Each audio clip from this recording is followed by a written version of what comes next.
ಓಂ ಶ್ರೀ ಗುರು ಬಸವಲಿಂಗಾಯ ನಮಃ. ಸರ್ವರಿಗೂ ಶರಣು ಶರಣ. ಜೋಗದ ಸಿರಿ ಬೆಳಕಿನಲ್ಲಿ ತುಂಗೆಯ ತೆನೆ ಬಳುಕಿನಲ್ಲಿ ಸಹ್ಯಾದ್ರಿಯ ಲೋಹದದಿ ಉತ್ತುಂಗದ ನಿಲುಕಿನಲ್ಲಿ ನಿತ್ಯ ಹರಿದ್ವರ್ಣವನದ ತೇಗ ಗಂಧ ತರುಗಳಲ್ಲಿ ನಿತ್ಯೋತ್ಸವ ನಿನಗೆ ನಿತ್ಯೋತ್ಸವ ತಾಯೆ ನಿತ್ಯೋತ್ಸವ ನಿನಗೆ ನಿತ್ಯೋತ್ಸವ. ಜೋಗದ ಸಿರಿ ಬೆಳಕಿನಲ್ಲಿ ತುಂಗೆಯ ತೆನೆ ಬಳುಕಿನಲ್ಲಿ ಸಹ್ಯಾದ್ರಿಯ ಲೋಹದದಿರ ಉತ್ತುಂಗದ ನಿಲುಕಿನಲ್ಲಿ ನಿತ್ಯ ಹರಿದ್ವರ್ಣವನದ ತೇಗ ಗಂಧ ತರುಗಳಲ್ಲಿ ನಿತ್ಯೋತ್ಸವ ತಾಯೆ ನಿತ್ಯೋತ್ಸವ ನಿನಗೆ ನಿತ್ಯೋತ್ಸವ ತಾಯೆ ನಿತ್ಯೋತ್ಸವ. ಇತಿಹಾಸದ ಹಿಮದಲ್ಲಿನ ಸಿಂಹಾಸ ಮಾಲೆಯಲ್ಲಿ ಗತ ಸಾಹಸ ಸಾರುತ್ತಿರು ಶಾಸನಗಳ ಸಾಲಿನಲ್ಲಿ ಇತಿಹಾಸದ ಹಿಮದಲ್ಲಿನ ಸಿಂಹಾಸನ ಮಾಲೆಯಲ್ಲಿ ಗತ ಸಾಹಸ ಸಾರುತ್ತಿರು ಶಾಸನಗಳ ಸಾಲಿನಲ್ಲಿ ಓಲೆಗರಿಯ ಸಿರಿಗಳಲ್ಲಿ ದೇಗುಲಗಳ ಭಿತ್ತಿಗಳಲ್ಲಿ ನಿತ್ಯೋತ್ಸವ ತಾಯೆ ನಿತ್ಯೋತ್ಸವ ನಿನಗೆ ನಿತ್ಯೋತ್ಸವ ತಾಯೆ ನಿತ್ಯೋತ್ಸವ. ಜೋಗದ ಸಿರಿ ಬೆಳಕಿನಲ್ಲಿ ತುಂಗೆಯ ತೆನೆ ಬಳುಕಿನಲ್ಲಿ ಸಹ್ಯಾದ್ರಿಯ ಲೋಹದದಿರ ಉತ್ತುಂಗದ ನಿಲುಕಿನಲ್ಲಿ ನಿತ್ಯ ಹರಿದ್ವರ್ಣವನದ ತೇಗ ಗಂಧ ತರುಗಳಲ್ಲಿ ನಿತ್ಯೋತ್ಸವ ತಾಯೆ ನಿತ್ಯೋತ್ಸವ ನಿನಗೆ ನಿತ್ಯೋತ್ಸವ ತಾಯೆ ನಿತ್ಯೋತ್ಸವ. ಹಲವೆನ್ನದ ಹಿರಿಮೆಯೇ ಕುಲವೆನ್ನದ ಗರಿಮೆಯೇ ಸದ್ವಿಕಾಸಶೀಲ ನುಡಿ ಲೋಕಾವೃತ ಸೀಮೆಯೇ. ಹಲವೆನ್ನದ ಹಿರಿಮೆಯೇ ಕುಲವೆನ್ನದ ಗರಿಮೆಯೇ ಸದ್ವಿಕಾಸಶೀಲ ನುಡಿ ಲೋಕಾವೃತ ಸೀಮೆಯೇ.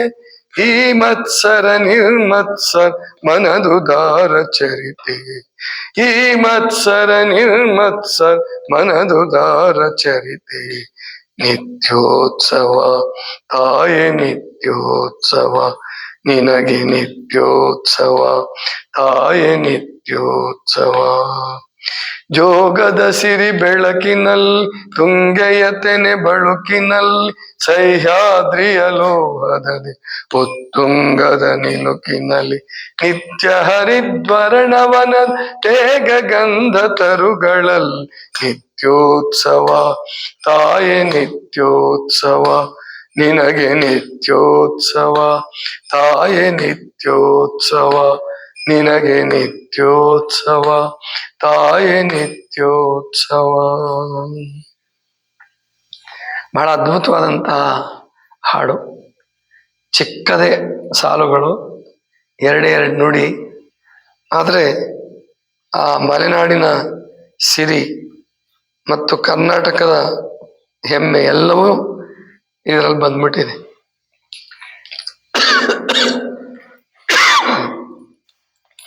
ಜೋಗದ ಸಿರಿ ಬೆಳಕಿನಲ್ಲಿ ಅಂದ್ರೇನು ಯಾರಾದ್ರೂ ಹೇಳ್ಬೋದಾ?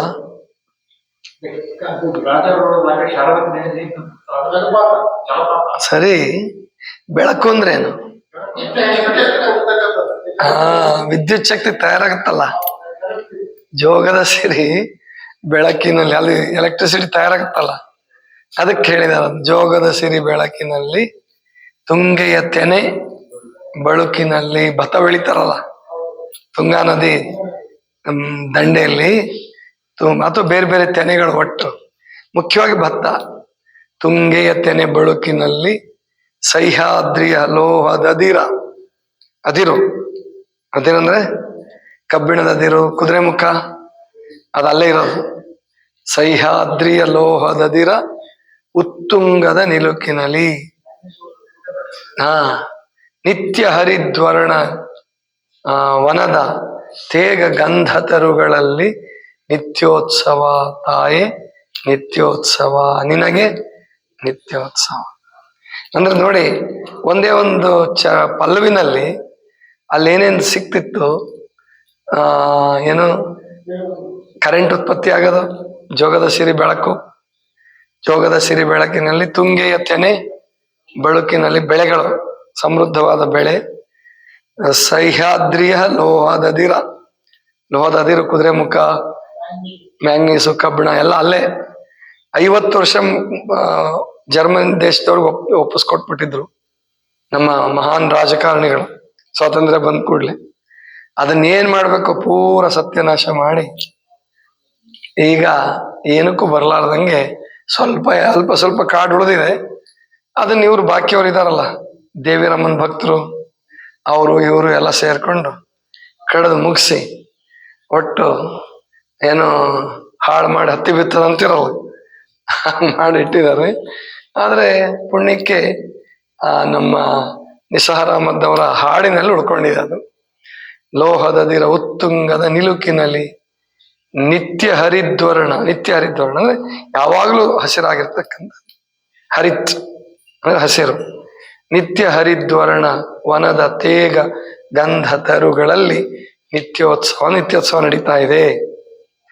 ಇತಿಹಾಸದ ಹಿಮದಲ್ಲಿನ ಸಿಂಹಾಸನ ಮಾಲೆಯಲ್ಲಿ ಗತಸಾಹಸ ಸಾರುತ್ತಿರುವ ಶಾಸನಗಳ ಸಾಲಿನಲ್ಲಿ. ಅಂದ್ರೆ ಹಿಮ, ಇತಿಹಾಸದ ಹಿಮದಲ್ಲಿನ ಸಿಂಹಾಸನ ಮಾಲೆ. ಎಂಥ ಅದ್ಭುತವಾದ ಉಪಮೆ ಕೊಡ್ತಾರೆ ಅವರು ಅಂತಂದ್ರೆ, ಹಿಮ, ಈ ಸಿಂಹಾಸನವನ್ನು ಯಾಕೆ ಹಿಮಕ್ಕೂ ಇತಿಹಾಸದ ಹಿಮ ಅಂತ ಕರೆದಿದ್ದಾರೆ ಗೊತ್ತಾ? ನೀವು ಬೇರೆಯವ್ರನ್ನೆಲ್ಲ ಮರಿಬೋದು, ಇತಿಹಾಸ ಕಲಿಸುವಾಗ ಶಾಲೆಯಲ್ಲಿ ಮಹಾತ್ಮರದು, ಸಂತರದ್ದು ಎಲ್ಲ ಬಿಟ್ಬಿಡ್ಬೋದು. ಆದ್ರೆ ರಾಜರದ್ದು ಮಾತ್ರ ಬಿಡಂಗಿಲ್ಲ ಅವ್ರು. ಸೋಷಿಯಲ್ ಸ್ಟಡಿ ಒಳಗೆ ಬಾಕಿಯವ್ರದ್ದು ಒಂಚೂರು ತಗೊಂಡಿರ್ತಾರೆ, ರಾಜರದ್ದು ಪೂರ ಎಲ್ಲ ತಗೊಂಡಿರ್ತಾರೆ. ಎಷ್ಟು ಯುದ್ಧ ಮಾಡಿದ್ರು, ಎಷ್ಟು ಜನ ಮದುವೆ ಮಾಡ್ಕೊಂಡ್ರು, ಎಲ್ಲಿ ಕಾಲ ಆದ್ರು, ಎಲ್ಲನೂ ಇತಿಹಾಸದಲ್ಲಿ ಇರ್ತಾರೆ. ಇತಿಹಾಸದ ಹಿಮದಲ್ಲಿನ ಹಿಮದ್ದೊಂದು ವೈಶಿಷ್ಟ್ಯ. ಇಲ್ಲಿ ಯಾಕೆ ಹಿಮ ಅಂತ ತಗೊಂಡಿದ್ದಾರೆ ಅವರು ಅಂದ್ರೆ, ಹಿಮದಲ್ಲಿ ಹೂತು ಹೋದ ವಸ್ತುಗಳು ಕೆಡೋದಿಲ್ಲ. ಗೊತ್ತಾಯ್ತಲ್ವಾ? 1000 ವರ್ಷ ಆಗಿರ್ಲಿ, ಈ ಕೆಲವು ಆಫ್ರಿಕಾ ದೇಶದ, ಆಮೇಲಿಂದ ರಷ್ಯಾದ ಕೆಲವು ಭಾಗದಲ್ಲಿ 1000 ವರ್ಷಗಳ ಹಿಂದೆ ಹೂತು ಹೋದಂತ ಆನೆಯ ಪಂಜರಗಳು ಸಿಕ್ಕು. ಅವು ಅಸ್ಥಿ ಪಂಜರಗಳು. ಆನೆಯ ಪಂಜರಗಳಂದ್ರೆ ಬರೀ ಪಂಜರಗಳಲ್ಲ, ಅಸ್ಥಿ ಪಂಜರಗಳು ಸಿಕ್ಕು. ಆಗಿನ ಆನೆಗಳು 18 ರಿಂದ 20 ಅಡಿ ಇರ್ತಿದ್ವು ಅಂತ. 18 ಅಡಿ 20 ಅಡಿ ಇರುವಂತ ಅಸ್ಥಿ ಪಂಜರಗಳು ಸಿಕ್ಕಿದಾವೆ. ಅಂದ್ರೆ ಆ ಹಿಮದ ಕೆಳಗಡೆ ಹೂತೋಗಿದ್ದು ಹೆಂಗೆ ನಾಶ ಆಗೋದಿಲ್ವೋ, ಕೆಟ್ಟು ಹೋಗೋದಿಲ್ವೋ, ಹಾಗೆ ಜಗತ್ತು ಈ ರಾಜರುಗಳ ಸಿಂಹಾಸನ ಮಾಲೆಯನ್ನ ಮರೆಯೋದಿಲ್ಲ. ಇತಿಹಾಸದ ಹಿಮದಲ್ಲಿನ ಸಿಂಹಾಸನ ಮಾಲೆಯಲ್ಲಿ ಗತಸಾಹಸ ಸಾರುತ್ತಿರುವ ಶಾಸನಗಳ ಸಾಲಿನಲ್ಲಿ. ಶಾಸನಗಳು ಸಿಕ್ಕಿದಾವಲ್ಲಲ್ಲಿ ನೋಡಿ. ಅಶೋಕ ಆಗಿ ಹೋಗಿ ಸುಮಾರು 2000 ವರ್ಷಕ್ಕಿಂತ ಹೆಚ್ಚಾಗಿದೆ. ಅಂದ್ರೆ ಕ್ರಿಸ್ತ ಪೂರ್ವ ಅಶೋಕಂದು. ಆದ್ರೆ ನಮ್ಮ ಕರ್ನಾಟಕದಲ್ಲಿ ಅವನ ಶಾಸನ ಸಿಕ್ಕಿದೆ. ಅವನು ಆಡಳಿತ ಮಾಡಿದ್ದು ಬಿಹಾರದಲ್ಲಿ, ಪಾಟಲಿಪುತ್ರ. ಅಂದ್ರೆ ಶ್ರೀಲಂಕಾದಿಂದ ಹಿಡ್ಕೊಂಡು ಆಫ್ಘನಿಸ್ತಾನದವರೆಗೆ ಅಶೋಕನ ಸಾಮ್ರಾಜ್ಯ ವಿಸ್ತರಣೆ ಆಗಿತ್ತು. ಶಾಸನಗಳ ಸಾಕ್ಷಿ ಸಿಕ್ಕುತ್ತೆ. ಮತ್ ನಮ್ಮ ಶರಣರದ್ದು ಯಾಕೆ ಸಿಗಲ್ಲ ಅಂದ್ರೆ, ಶರಣರು ಶಾಸನ ಬರ್ಸಕ್ಕೆ ಹೋಗ್ಲಿಲ್ಲ, ಶಾಸನ ಬರೆಸ್ಲಿಲ್ಲ. ಅವರು ಉಳಿಬೇಕು ನಮ್ದು ಅಂತೇಳಿ ಅವರು ಅದಕ್ಕೆ ಪ್ರಯತ್ನ ಮಾಡಲಿಲ್ಲ. ಪರಮಾತ್ಮನ ಸಾಧನೆ ಮಾಡಿ ಈ ಸಾಹಿತ್ಯದ ರೂಪದಲ್ಲಿ ಜನರಿಗೆ ಮುಂದಿಂದ ಏನಾದ್ರು ಕೊಡ್ಬೇಕು, ನಮ್ಮ ಹೆಸರು ಕೀರ್ತಿ ಉಳಿಯೋದಕ್ಕಿಂತ ಪರಮಾತ್ಮನ ಕೀರ್ತಿ, ಧರ್ಮದ ಕೀರ್ತಿ, ಆಚರಣೆಯ ಕೀರ್ತಿ, ಆಚಾರ ವಿಚಾರಗಳ ಕೀರ್ತಿ ಉಳಿಬೇಕು ಅಂತ ಬಯಸಿದ್ರು. ಅದಕ್ಕೆ ಶರಣರು ಶಾಸನಗಳನ್ನು ಬರ್ಸಕ್ ಹೋಗ್ಲಿಲ್ಲ. ಅಂದಾಕ್ಷಣಕ್ಕೆ ವಚನಗಳನ್ನು ನಂಬಾರದು ಅಂತ ಯಾರು ಭಾವಿಸ್ಬೇಕಾಗಿಲ್ಲ. ಶಾಸನಗಳು, ಈ ನಿಮ್ ಕೆಲವು ವಿದ್ವಾಂಸರುಗಳದ್ದು ಅದೇ ಭ್ರಮೆ. ಶಾಸನಗಳು ಸಿಕ್ಕರೆ ಮಾತ್ರ ಅದು ಸತ್ಯ. ವಚನಗಳನ್ನೇ ನಂಬಲ್ಲ ಅವ್ರು, ಸುಮ್ಮನೆ ಮೇಲ್ಮೇಲೆ ನಂಬ್ತಾರೆ ಅಷ್ಟೇ, ಜನರಿಗೋಸ್ಕರ. ಹೃದಯಪೂರ್ವಕವಾಗಿ ವಚನಗಳನ್ನು ನಂಬೋದು ಕಷ್ಟ ಅವರು ವಿದ್ವಾಂಸರುಗಳು. ಅದಕ್ಕೆ ಅವ್ರಿಗೆ ಭಕ್ತಿ ಬರೋದಿಲ್ಲ. ವಚನಗಳು ಶಾಸನಗಳಿಗಿಂತಲೂ ಸತ್ಯ. ಇತಿಹಾಸದ ಹಿಮದಲ್ಲಿನ ಸಿಂಹಾಸನ ಮಾಲೆಯಲ್ಲಿ ಗತಸಾಹಸ ಸಾರುತ್ತಿರುವ ಶಾಸನಗಳ ಸಾಲಿನಲ್ಲಿ ಓಲೆಗರಿಯ ಸಿರಿಗಳಲ್ಲಿ ದೇಗುಲಗಳ ದೇಗುಲಗಳ ದೇಗುಲಗಳ ಭಿತ್ತಿ ಮಹಾಪ್ರಾಣ ಭಿ ಗೊತ್ತಾಯ್ತಾ? ಗೋಡೆ. ಭಿತ್ತಿ ಅಂದ್ರೆ ಏನು? ಗೋಡೆ. ಅಂದ್ರೆ ಏನು ಓಲೆಗರಿಯ ಸಿರಿಗಳಲ್ಲಿ ದೇಗುಲಗಳ ಭಿತ್ತಿಗಳಲ್ಲಿ, ದೇಗುಲಗಳ ಭಿತ್ತಿಗಳಲ್ಲಿ ಶಿಲ್ಪಕಲೆ ಇರ್ತದೆ. ಆಮೇಲೆ ಓಲೆಗರಿಗಳಲ್ಲಿ ವಚನ ಸಾಹಿತ್ಯ ಇದೆ. ಪಂಪ, ರನ್ನ, ಜನ್ನ, ಆಮೇಲಿಂದ ಕುಮಾರವ್ಯಾಸ ಅವ್ರದೆಲ್ಲ ನಮಗ್ ಸಿಕ್ಕಿರೋದು ಓಲೆಗರಿ ಮೂಲಕನೇ. ಆಮೇಲೆ ಮುಂದಿನ ಸಾಲಿನಲ್ಲಿ ಹೇಳ್ತಾರ ಅವರು, ಏನದು? ಹಲವೆನ್ನದ ಹಿರಿಮೆಯೇ ಕುಲವೆನ್ನದ ಗರಿಮೆಯೇ ಸದ್ವಿಕಾಸಶೀಲ ನುಡಿಯ ಲೋಕಾವೃತ ಸೀಮೆಯೇ. ಅಂದ್ರೆ ಭಾರತದ ಅಥವಾ ಕರ್ನಾಟಕದ ಕೀರ್ತಿ ವಿಶ್ವದ ಮಟ್ಟಕ್ಕೆ ಹೋಯಿತು. ಹಲವೆನ್ನದ ಹಿರಿಮೆ ನಮ್ದು.